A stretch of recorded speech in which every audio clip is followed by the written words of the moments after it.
Mi padrino, bro. Mis únicos socios son mi cuaderno y mi micrófono. Pagar por sonar en la radio se llama payola. Presumes de mansión con cimientos de escayola. La suerte que tienes es que la música es gratis. Si hubiera que pagar por escucharte ni tus padres, papi. Yo no tengo envidia porque a mí me va bien. Miento en entrevistas y... Sintonía de Radio Clara, Lliure Directe, espacio que dedicamos a las entrevistas, a vuestra participación. Y cada 15 días, cada 2 jueves, llega el espacio de Agdesa, de la Asociación Ciudadana para la Defensa y la Promoción de la Salud aquí en el País Valenciano. Creo que lo he dicho bien y que no me he liado. Eduardo Zafra, buen día, buenos días. Buenos días, buen día. Buenos días. Nos vemos las caras después de mucho tiempo. Sí, más de un año, ¿no? Sí, más de un año. Vamos a comenzar este espacio de Agdesa. Bueno, nos vemos las caras porque Eduardo está aquí en el estudio hoy, así que la gente tiene opción también de seguir este espacio por el vídeo en directo de Facebook. Así que vamos a comenzar, Eduardo, con este espacio de esta quincena, y vamos a comenzar como siempre en repaso a la situación actual de la pandemia. Hoy leía yo que en mi pueblo hay solo una persona afectada en estos momentos de más de 22.000 que somos, que ha bajado bastante la incidencia. Sí, la incidencia acumulada estamos por debajo de 50, lo cual es una magnífica noticia que hacía mucho tiempo que no se daba. Y bueno, la tendencia sigue siendo a la baja. Esperamos que sea definitivo, aunque no se puede descartar otra ola porque, bueno, vamos cara al invierno, al otoño, la gente nos recluimos porque hace frío en los espacios interiores. Estamos más relajados con las medidas porque, lógicamente, por una parte el cansancio y por otra parte la efectividad de las medidas que se han puesto pues nos han situado en una buena posición. Y bueno, puede ocurrir que haya un repunte y esto deberíamos estar alerta por si sucede, pero en principio la tendencia y la situación es buena y vamos hacia mejor. Es decir, no debemos despistarnos, ¿no? No debemos despistarnos. Ya las veces que nos hemos despistado, y ha sido muy evidente porque pues ha ocurrido lo que ha ocurrido y han vuelto otra vez los casos, han vuelto otra vez las infecciones, ha crecido todo, los ingresos, las UCIs, las muertes. Afortunadamente estamos lo más llamativo, si acaso, habiendo casos también, digamos, en esta última ola ha habido bastantes casos, lo más llamativo es que el número de muertes ha sido muy inferior. Y esto es muy... Bueno, hay que decirlo porque, pues en el fondo, está muy bien, ¿no?, que haya sido así, que cualquier muerte es una desgracia, pero desde luego el número de muertes ha sido muy inferior. Y esto se debe a, desde mi punto de vista, a dos cuestiones. Una, la vacuna, y otra, que ha habido mucha más gente que ha pasado la enfermedad. Quiero decir, claro, la inmunidad natural por una parte y la inducida por las vacunas, pues ha condicionado los mejores datos, ¿no? Sí, decía lo de no despistarse, esto ya lo hablamos en el anterior espacio, porque el año pasado, sobre estas fechas, cuando volvimos del verano, también parecía que la cosa iba bien y después de repente se desmadró, que es como suele pasar, porque sí, de repente estamos viendo que, bueno, las olas son eso, ¿no?, que de repente empieza a subir. Parece que esta vez está un poco más controlado, pero claro, no sé si son las ganas o la realidad. Desde luego las ganas influyen mucho, ¿no? Y la realidad también. Quiero decir que en estos momentos es una evidencia de que estamos mejor. Lo que pasa es que hay que tener en cuenta que vamos hacia un escenario donde nos vamos a recluir más. Y esto, la evidencia ha demostrado que el aire libre es muchísimo más sano en el sentido de la difusión de la pandemia que en los espacios cerrados. Entonces, en los espacios cerrados habría que hacer lo posible por mantener las mascarillas y en la medida de lo posible porque no puedas guardar distancias de seguridad, porque la causa fundamental de esta pandemia, yo creo que ya nadie lo duda, han sido los aerosoles, ni siquiera la distancia del 1,5 metros, 2 metros. Los aerosoles sociales han sido, digamos, aquello que al principio era cuestionado, incluso por la OMS y por muchos científicos, al final ha sido la evidencia. Pues vamos a ver cómo va evolucionando. Nuevas medidas se han aprobado aquí en el País Valenciano. Entre otras, los futboleros estamos medio contentos porque nos van a dejar ir al campo. Sí, yo creo que, después de lo que hemos visto y de lo que estábamos diciendo de los espacios abiertos y cerrados, probablemente los estadios de fútbol, los estadios de los deportes en abierto, pues sean más seguros que los espacios encerrados, ¿no? También es verdad que la gente en el fútbol o en cualquier deporte nos euforizamos y esto es un problema porque gritamos, está muy demostrado que aumentan los aerosoles, la mascarilla, que aunque sea obligatoria, en un momento determinado nos desprendemos de ella, es decir, cuestiones absolutamente lógicas.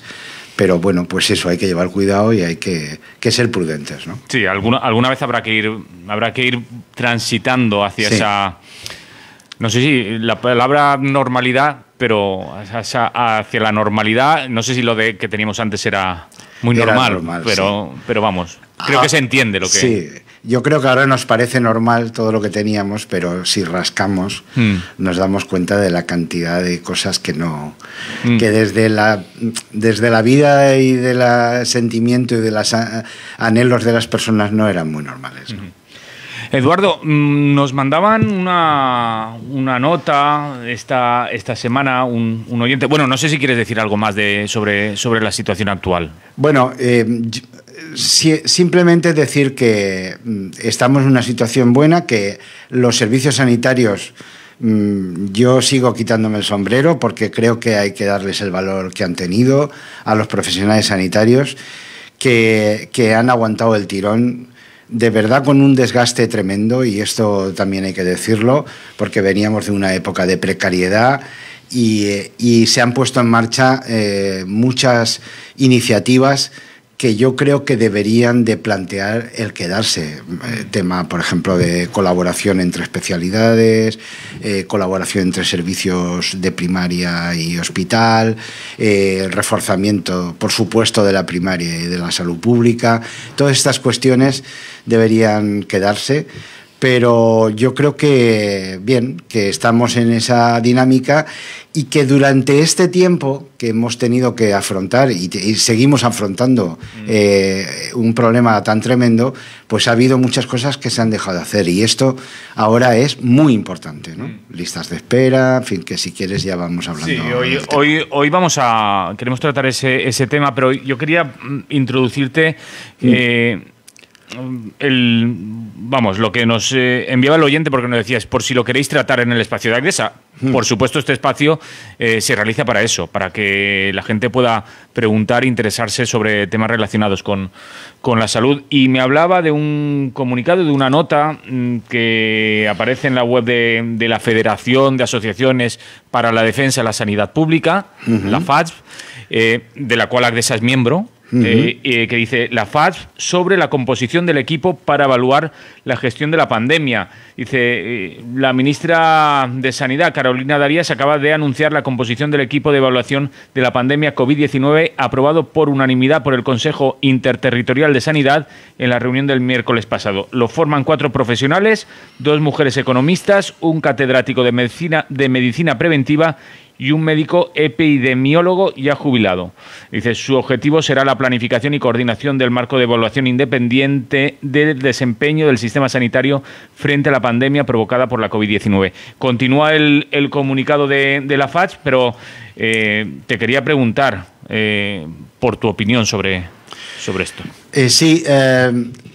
He leído el comunicado de la FADSP, que es bastante crítico con la composición de este comité de evaluación. Vamos a ver, lo primero que hay que decir es que necesitamos un comité de evaluación independiente, lo más independiente posible, profesionalmente reconocido y que independiente en el sentido de que esté al margen de la presión de partidos políticos, de industria, en fin, de toda la cuestión que puede, digamos, sesgar el análisis de la situación, ¿no? Esto se viene reclamando. Quiero recordar que se hizo una carta que se publicó en The Lancet dirigida al gobierno español hace pues un año prácticamente, reclamando un comité de evaluación independiente de la pandemia. Por parte de la mayoría de las sociedades científicas de salud pública, la mayoría de las sociedades científicas profesionales sanitarias, tanto de medicina como de enfermería, o sea que ha sido muy ampliamente respaldado, ¿no? Entonces aparece esta noticia, que además es de ayer o de anteayer, la formación que en realidad no quiere... Yo, al menos lo que he entendido es que no quiere decir que estas 4 personas sean el comité, sino que estas 4 personas tienen que definir los criterios para incluir las personas que van a formar el comité. Entonces, la crítica que hace la FAS, a mí, a ver, yo de las 4 personas no conozco más que a 2. 2 personas de ellas, que son el catedrático Rodríguez Artalejo, de Salud Pública, de la Autónoma de Madrid, y a la profesora Rosa Urbanos, que es investigadora creo que de la Complutense de Madrid, creo recordar. Estas 2 personas, aunque ellos en la crítica que hacen, que no ponen nombres, que a mí, quiero decir, cuando haces una crítica deberías decir a quién te estás refiriendo, porque claro, entonces si no, que no ponen nombres, cuestionan, digamos, la independencia de los 4, de 3 de ellos, ¿no? Luego, yendo a otras noticias y viendo la composición y viendo los nombres efectivamente, pues creo que excepto Rosa Urbanos, los que critica es a los otros 3 componentes de... A ver, yo no tengo información fehaciente sobre las cuestiones si todavía siguen en esas responsabilidades que la FAS le atribuye a los componentes, pero a mí me parecen en líneas generales un comité con la suficiente independencia como para abordar los criterios para formar ese comité. ¿Se entiende lo que quiero decir, no? Uno puede haber colaborado con la industria, puede haber colaborado con la administración. Quiero decir, ¿quién no? En estos momentos sería muy difícil encontrar expertos que no hayan colaborado con la administración. Es imposible, porque bueno, yo mismo he trabajado 30 años en la Consejería de Sanidad y he trabajado con gobiernos del PP y con gobiernos del PSOE. Y pese a todo ello, me considero una persona completamente independiente y dispuesto a defender mis valores, mis concepciones y mi punto de vista, mis análisis. Entonces, confío. Si hubiera algún problema por parte de alguna de las personas que forman este comité, que tenga un conflicto de intereses, pues lo debería expresar, que es lo que se requiere y se exige a todo el mundo que se le forma o se le nombra para un comité de evaluación. Si tiene un conflicto de intereses, que lo exprese, que lo haga transparente y que a partir de ese momento nosotros, o sea, la ciudadanía, podamos juzgar cuáles son sus, digamos, análisis a la luz de ese conflicto de intereses que tiene. En principio, me ha parecido exagerado por parte de la FAS. Respeto totalmente, porque nosotros somos, como tú has dicho, una parte de la federación. La federación pues es el conjunto de asociaciones.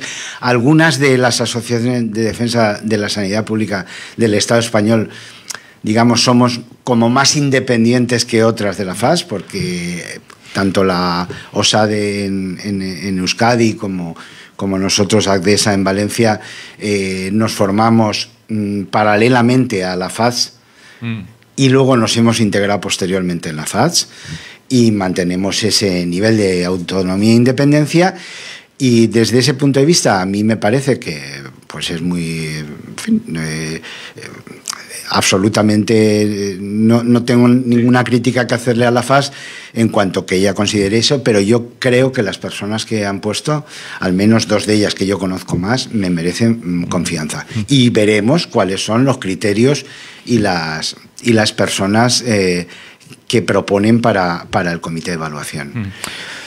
Pues ahí queda hecho el comentario. Si el oyente tiene más dudas o quiere decir algo, por supuesto están las vías abiertas siempre. Claro, hay que tener en cuenta una cosa. En este país, con una investigación con dinero público ridícula y raquítica por extremo, pues muchos profesionales dedicados a la investigación recurren o bien a fondos europeos o bien pertenecen a alguna institución de gobierno autonómico central o bien recurren a la industria, que es la que tiene dinero. Yo creo que esto, siempre que las normas sean de absoluta transparencia, uno haga declaración de conflicto de intereses, si es que los tiene, y en función de eso podamos analizar cuáles son sus digamos, conclusiones de las evaluaciones que haga, a mí me parece que eso es lo que hay que hacer, ¿no? Sí, hay otro oyente que nos manda, dice: Pfizer se incorpora como nuevo miembro de la patronal, de la COE. Dice, ¿qué pinta ahí? Dice, seguidamente, Garamendi, presidente de dicha entidad, plantea la manera de obligar a todos los trabajadores a inocularse el preparado. Dice, quien nos escribe, dice, nos enteramos ya de quiénes mandan, quiénes ejecutan y quiénes quieren que obedezcan. Bueno, es lo que nos dice el oyente, que nos adjunta una entrevista a Ángeles Maestro, que dice: Moderna y Pfizer tendrán unos ingresos por venta de sus vacunas de 85.000 millones de euros en Europa, de los que 1.000 o 1.500 millones se habían gastado en la producción de las vacunas. Bueno, el negocio de las vacunas... No lo vamos a descubrir ahora, ¿verdad? No. Es que es evidente, las farmacéuticas tienen una doble misión, una misión que venden de cara afuera, que es el desarrollo de digamos, remedios para los problemas de salud, pero lo que es evidente es que la misión más importante es ganar dinero. O sea, que eso no lo vamos a descubrir, lo que hay es que controlarlo. Quiero decir, a ver, las vacunas está fuera de toda... es evidente que han contribuido a la mejora de la situación. Y no hay más que verlo, quiero decir. A ver, las muertes por COVID o los ingresos graves por COVID han disminuido enormemente, y esto, pues hay que alegrarse. Y esto, ya lo digo, se debe a 2 cuestiones: a que hay más gente que ha pasado la COVID y que además nos hemos vacunado masivamente, en este país masivamente. O sea, probablemente junto con Portugal y alguno más seamos los países que mejor ha respondido al tema de la vacunación. Entonces, esto no se puede negar, quiero decir, habrá que exigirle, como estamos trabajando para el tema de la liberación de las patentes, porque es una vergüenza que en los países que no son los países del primer mundo, no son los países ricos, sigan con porcentajes de vacunación tan ínfimos. Esto es una vergüenza. Esto no deberíamos, a pesar de los llamamientos que hemos hecho desde todas las instancias, incluida la Unión Europea, incluida el Biden y compañía, no se ha hecho caso al tema de ni se ha puesto, digamos, a producir en mayor medida el tema de las vacunas para llegar a todo el mundo. Y yo creo que eso sí que hay que seguirlo reivindicando, y hay que seguir exigiéndole a las multinacionales que desde luego se pongan al servicio de la ciudadanía. Pero bueno, no nos vamos ahora a rasgar las vestiduras porque esta gente quiere ganar dinero. Y lo de que si la presencia en la COE va a ser para obligar a los trabajadores a vacunarse, pues yo de momento no lo he leído ni lo he visto. No sé si, creo que es prematuro. Si eso ocurriera, desde luego creo que habría que levantarse en una protesta masiva. O sea, tú la vacunación obligatoria no la ves. Yo no la veo, y menos en un país como España, que razonablemente está respondiendo muy bien a la vacunación, en absoluto. No la he visto nunca. A ver, hay situaciones en las que es verdad que en los niños, sobre todo en las vacunas, hay unas vacunas obligatorias que bueno, se ponen cuando somos niños y que todos hemos pasado por ellas y que han dado un resultado excelente, quiero decir. Y aún así hay conflicto de interés, hay muchas veces conflictos porque hay muchos padres que no quieren vacunar a sus hijos. No estoy hablando de la COVID, estoy hablando del sarampión, estoy hablando de la poliomielitis, estoy hablando de la triple vírica, en fin, todas estas que son vacunas. Pero yo no soy partidario en absoluto de la obligatoriedad de las vacunas, en absoluto. Creo que hay que intentar convencer a la gente de la bondad de las vacunas si es que las vacunas son buenas. Yo quiero recordar que con la vacuna del papilomavirus, que se puso en marcha y que ahora está extendida... Hubo polémica cuando... Hubo mucha polémica, sí, y yo no hice campaña en contra de esa vacuna porque había muchos intereses económicos detrás de esa vacuna. Hice campaña no contra la vacuna en sí, sino contra esa presión de las multinacionales para introducir la vacuna del papilomavirus, que hay más de 400 papilomavirus, y esta vacuna era restringida, quizás sí para los más, digamos, frecuentes, pero en un entorno como Europa, donde hay mucho más control que en otros países, pues no tenía, desde el punto de vista de colectivos amplios de profesionales sanitarios y de científicos, no tenía, digamos, ningún sentido hacerla obligatoria y meterla en el calendario vacunal. Yo entonces hice campaña contra eso. O sea, porque no es una cuestión al menos desde mi punto de vista, de cuestionar las vacunas. Las vacunas son efectivas desde que siempre han sido efectivas. Sí que es verdad que ha habido muchas veces, o algunas veces, por la presión de la industria, nos han intentado meter vacunas que no tenían la suficiente garantía desde el punto de vista de la eficacia y de la seguridad. No es el caso de las vacunas de la COVID, desde mi punto de vista, de lo que sabemos hasta ahora. También tenemos que decir que la ciencia es ensayo-error y que llevamos un año y medio. En un año y medio hemos conocido más de una enfermedad que de la mayoría de las enfermedades en siglos, ¿no? Mira, Eduardo, me sonreía porque cuando decías que no era cuestionable lo de las vacunas y nos ha llegado un mensaje casi que enseguida. Nos dice, el que digo Eduardo de les vacunes es cuestionable, nos dice, yo no puedo cuestionarlo, pero ya me eches que sí. Y nos piden un debate, ese espacio del que estábamos hablando justo antes de empezar, que lo haremos sin problemas. Sin problemas, sin problemas. Decirle a la audiencia que estamos trabajando en ello, pero que tenemos varias cosas en paralelo y es complicado. Pero que vamos, que estamos dispuestos. Eduardo, bueno, nos dejaba otro comentario, otro oyente en el vídeo, nos dice, veo la gestación de una nueva ola con estas medidas. Con las medidas de ampliación de aforos y todo esto. Pues no lo sé. A ver, yo recuerdo, me viene de manera constante a la cabeza el tema de Salvemos la Navidad. Acordaros el año pasado, que el año pasado habíamos pasado un verano bastante bien, con cifras, quiero recordar, bastante inferiores a las que estamos aquí. Empezamos con un 8 por 100.000, me parece recordar. Ahora estamos por 46, 47 por 100.000. O sea, mejores que así. Subimos todo el verano, cuando llegó el otoño empezó la cosa a bajar y luego, como estábamos eufóricos por haberlo vuelto a bajar, salvar la Navidad, que era salvar la economía. Acordaros que este es el gran dilema que nos planteamos durante toda la pandemia. Efectivamente, economía o salud, tal. Y bueno, pues la verdad es que nos llevamos un buen golpetazo con la Navidad, ¿no? El salvar la Navidad. ¿Puede ocurrir ahora? Puede ocurrir. Puede ocurrir. O sea, yo por eso digo, la gente que vuelva a los estadios, estupendo. Pero si es posible que se lleve la mascarilla. En principio es obligatorio estar dentro del escenario. Que no se la quite, que cuando su equipo marque un gol no se quite la mascarilla. Quiero decir, ya sé que es difícil, quiero decir, a lo mejor yo ni siquiera yo lo haría, pero bueno, es que es así, ¿no? Y bueno, tenemos un riesgo, es evidente que tenemos un riesgo. Lo hemos dicho muchas veces, el riesgo cero no existe. No existe. En ningún apartado de la vida. En ningún apartado de la vida. En el tema en sanidad nos movemos, en salud, en medicina nos movemos siempre por probabilidades. No hay 100% de eficacia, nunca hay...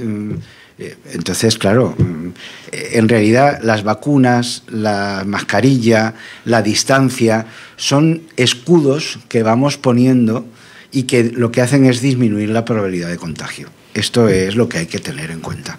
Mira, ya me están diciendo que las mascarillas es otro tema a debatir. Bueno, sí, por supuesto. Pero bueno, tampoco podremos, también lo vamos a decir, que tampoco podremos organizar un debate macro... exacto. Será un espacio en el que trataremos de consensuar 3 o 4 puntos a debatir. Vale. Y se hará. Eduardo, ¿qué más quería? Bueno, quería preguntarte yo, mientras, como estabas explicando, al final nos pasa siempre lo mismo. Nos liamos con el primer punto y no avanzamos al que queremos. Pero esta pregunta me la estaba haciendo yo. Estamos hablando de lo bien que han venido las vacunas para rebajar, digamos, el nivel de muertes, de personas infectadas y a la vez estamos diciendo que el año pasado, que no existían las vacunas, por estas fechas el nivel de incidencia era más bajo. En este momento no recuerdo yo si era más bajo o no. Cuando volvimos del verano sí que has hablado que teníamos una incidencia menor que este año, a pesar de empezó a subir a lo largo del verano del año pasado, y en estas fechas estaríamos más o menos como estamos ahora. No recuerdo exactamente. A ver, ¿esto qué quiere decir? Las vacunas... La ficha técnica lo dice bien, y yo creo que hay que hacer caso a la ficha técnica. Lo que hemos dicho, sí. Entonces, las vacunas no evitan el contagio. No evitan el contagio. La vacuna no evita que pases la enfermedad. Lo que sí que parece que evitan es la enfermedad grave y la muerte. O sea, evitan. Digamos, disminuyen. En un porcentaje. Hacen disminuir tanto la enfermedad grave como la muerte. Entonces, uno puede estar vacunado y se puede contagiar, efectivamente. Por eso es necesario seguir. ¿Que la probabilidad sea menor? Pues sí, probablemente sea menor.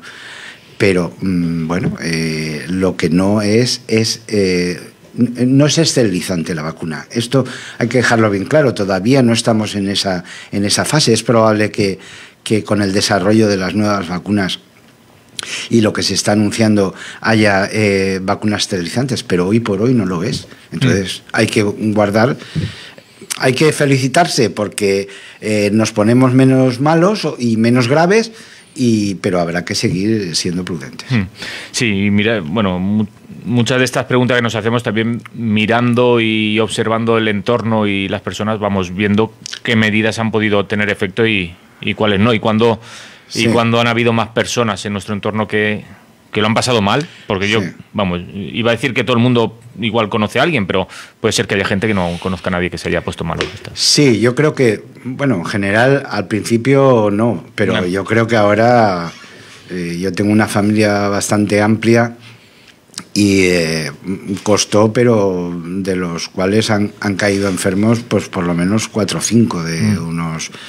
así a grosso modo, familia amplia, 30 personas, en fin, todo, pues 4 o 5 sí que han padecido la enfermedad, ¿no? Y no están vacunados ninguno de ellos. Desde que estamos vacunados, ¿alguien ha padecido la enfermedad? Sí, un familiar, pero ha sido muy leve, prácticamente no se enteró, estaba un poco de moquita, tal, no sé qué. Aquello que dices, como ya vas un poco sobre aviso, pues oye, hazte un antígeno, hazte una PCR y resulta que era positivo. O sea que, pero bueno, ha sido muy leve y sin más. Eduardo, vamos a hablar, porque yo sé que hay un tema que te preocupa bastante y que lo venimos hablando también desde hace un tiempo, y es como digamos, esta dejadez en torno a la sanidad pública va haciendo que la gente se desplace hacia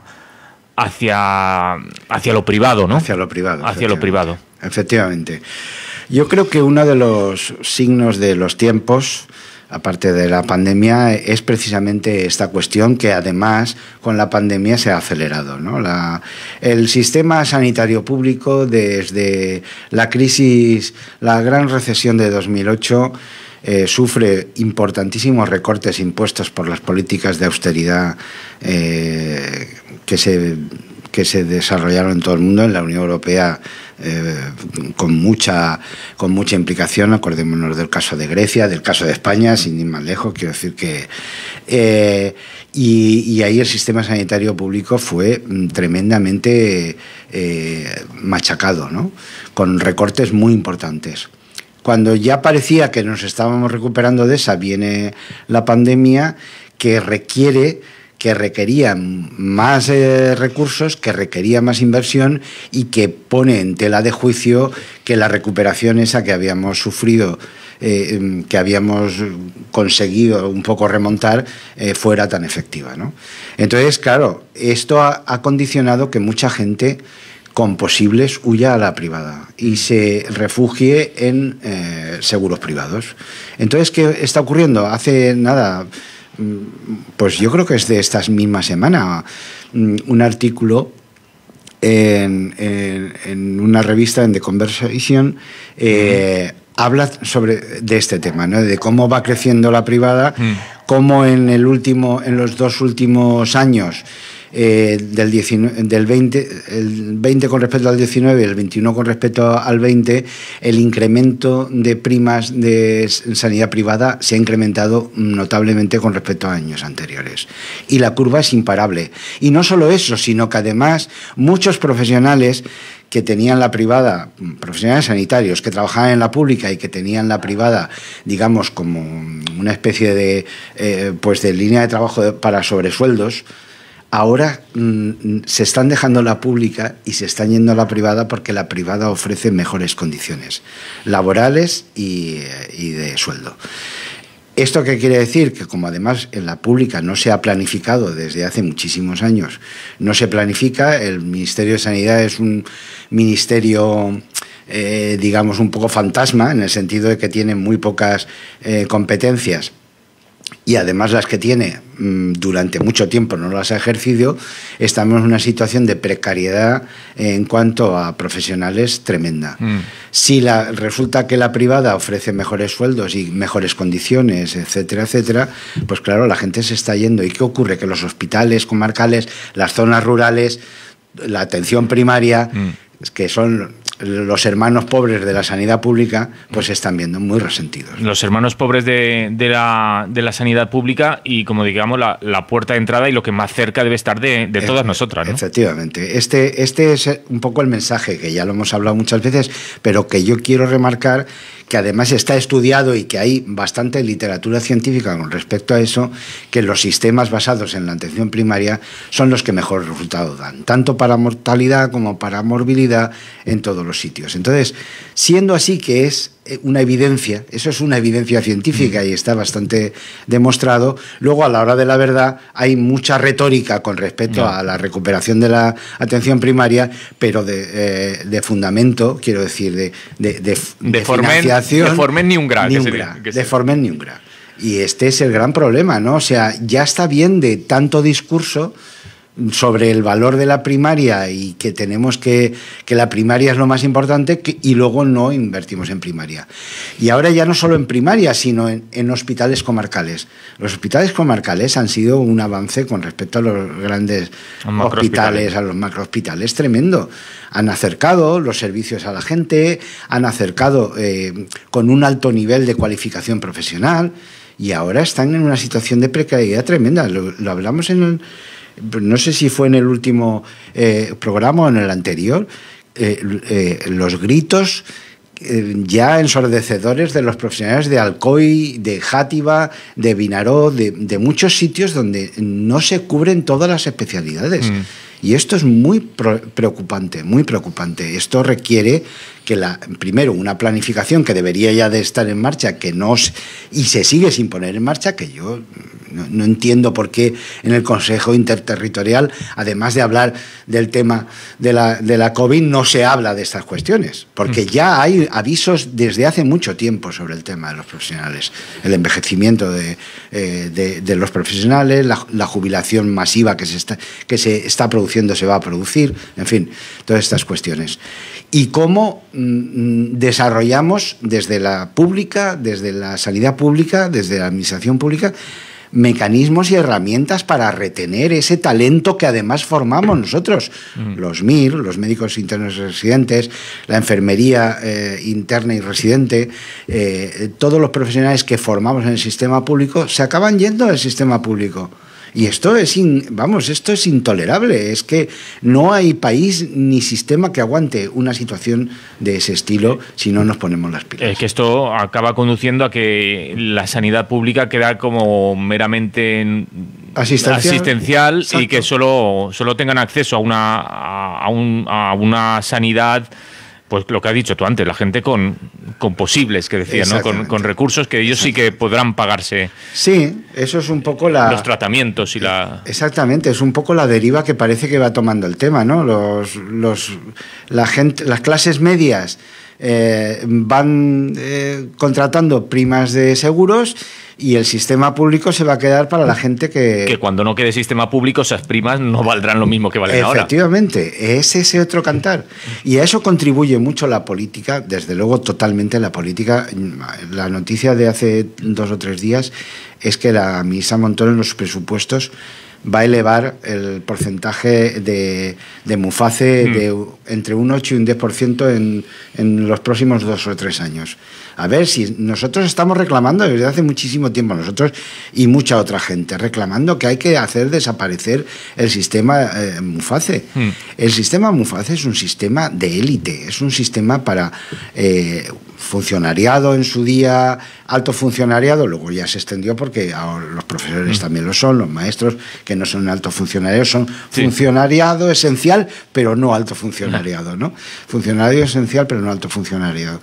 Entonces, este sistema es un sistema que desnata, le quita toda la nata, toda la sustancia al sistema público. Y esto, si se fomenta y se sigue en esa línea, acabará habiendo 2 sistemas sanitarios. Uno para pudientes y otro para pobres. La beneficencia de antes. Esto sí que es grave. A mí me parece muy grave. Creo que debemos de estar muy atentos y de un poco responder a esta situación. En relación a esto, una oyente también nos llamaba esta mañana y nos pedía que os preguntáramos, o que te preguntara, por las intenciones o la posición de Agdesa en torno a unas convocatorias que se están lanzando por la Marea Blanca para, digamos, salvar la primaria. Eduardo. Sí, sí tenemos noticias de la iniciativa. A ver, tenemos un problema entre las organizaciones de activismo, en este caso sanitario, pero extensible. En general. Podríamos extenderlo a cualquier ámbito de la vida y también a los partidos de izquierda y sindicatos, y es nuestro caínismo muchas veces de no ponernos de acuerdo. También tengo que decir una cosa, Agdesa hemos hecho un esfuerzo, no estando siempre al 100% de acuerdo con muchas de las organizaciones incluidas en la Marea Blanca, y hemos hecho un esfuerzo en el ámbito del País Valenciano de confluir con todas las... De hecho, somos los promotores de la plataforma de País Valenciano de Defensa de Sanidad Pública, de la plataforma de Defensa de Sanidad Pública de Denia, de Alcira, de Torrevieja. En fin, nos hemos sumado y hemos hecho, digamos, del consenso y de ir juntos esto. Con respecto a la primaria, por supuesto que es uno de nuestros lemas. La primaria y la salud pública tienen que ser el elemento clave del sistema sanitario en España y en el País Valenciano. En estos momentos no podría decir, no recuerdo exactamente cómo está planificada la campaña desarrollada por las Marías, pero que no tengan duda que la apoyaremos, que trabajaremos en esa dirección. Lo que pasa es que nosotros también somos una organización pequeña. Tenemos influencia, pero somos una organización. Tenemos influencia porque somos muy pesados, porque sí, porque nos gusta, porque estamos muy empeñados en basarnos en lo que la evidencia científica nos dice para avanzar y en que tenemos una tradición de activismo sanitario muy grande, pero somos pequeños, quiero decir, y eso le pasa a otras muchas, ¿eh? Y entonces confluir sería lo adecuado, pero muchas veces pues la Marea Blanca en este caso lanza una iniciativa y entonces a veces dices, oye, pues si yo me hubiera sumado, ¿no? No hay ningún problema. Creo que cualquier iniciativa a favor de la atención primaria es una iniciativa bienvenida, que creo que hay que apoyar y que estudiaremos los calendarios para ver dónde nos podemos sumar. Tenemos que empezar a darle vueltas, te lo comentaba ayer también Eduardo, a ver cómo de verdad pasamos a defender la sanidad pública, la atención primaria en este caso, pero cómo nos ponemos manos a la obra, porque después falta ese músculo, ¿no? Efectivamente, yo creo que somos un país que hablamos mucho, pero a veces hacemos mucho menos de lo que deberíamos hacer, ¿no? Y yo creo que con el tema este de la sanidad pública, que además estamos viendo, hemos vivido que es tan necesaria, porque si nos vamos a otros países donde la sanidad no es pública, nos damos cuenta que realmente quien se beneficia de todos estos avances no es la ciudadanía, son los que pueden pagárselo. Entonces, evitar ir hacia ese horizonte es una de las funciones fundamentales. Eso quiere decir que nos tenemos que, desde luego, informar y concienciar y, desde luego, actuar desde cualquier ámbito que nosotros, por ejemplo, ahora estamos trabajando bastante con la Federación de Asociaciones de Vecinos, porque nos parece pues tejido muy importante social para reivindicar este tema, hacer que ellos reivindiquen la sanidad como una cosa de ellos, porque es que la sanidad no es de los profesionales. Esto lo queremos decir muchas veces porque es muy importante. La sanidad, la salud es de todos, es de toda la sociedad, y por lo tanto, si no hay esa alianza entre profesionales y ciudadanía, es muy difícil que no. Entonces, esto quiere decir que hay que meterse. Por ejemplo, ahora la Consellería, que lo ha hecho de tapadillo, que a mí me cabrea porque lo ha hecho de tapadillo, ha puesto en circulación el tema quiere elaborar una normativa para los consejos de salud de zona básica, que es una de las cosas que venimos reivindicando desde hace mucho tiempo, que a nivel de cada centro de salud haya, pues eso, se implique la ciudadanía y haya un consejo de salud que junto con los profesionales y los ciudadanos pues puedan trabajar el tema de la salud en el barrio o en el pueblo. Avanzar a esa salud comunitaria. Exactamente, avanzar en esa dirección. Entonces lo ha puesto de tapadillo, ha puesto ahí, a ver si alguien es que hay que buscarlo con lupa dentro de la página web para saber que está abierta, digamos, el plazo para hacer sugerencias o plantear iniciativas, ¿no? Pues implicarse la ciudadanía, los colectivos, las asociaciones de mujeres, las de vecinos, los jóvenes, implicarse en esos consejos de salud es necesario. Es necesario formar alianzas entre la ciudadanía y los profesionales, con las sociedades científicas. No digo ya con los colegios, porque los colegios son muchísimo más conservadores. Creo que les interesa como institución, me estoy refiriendo. Les interesa menos esta dinámica.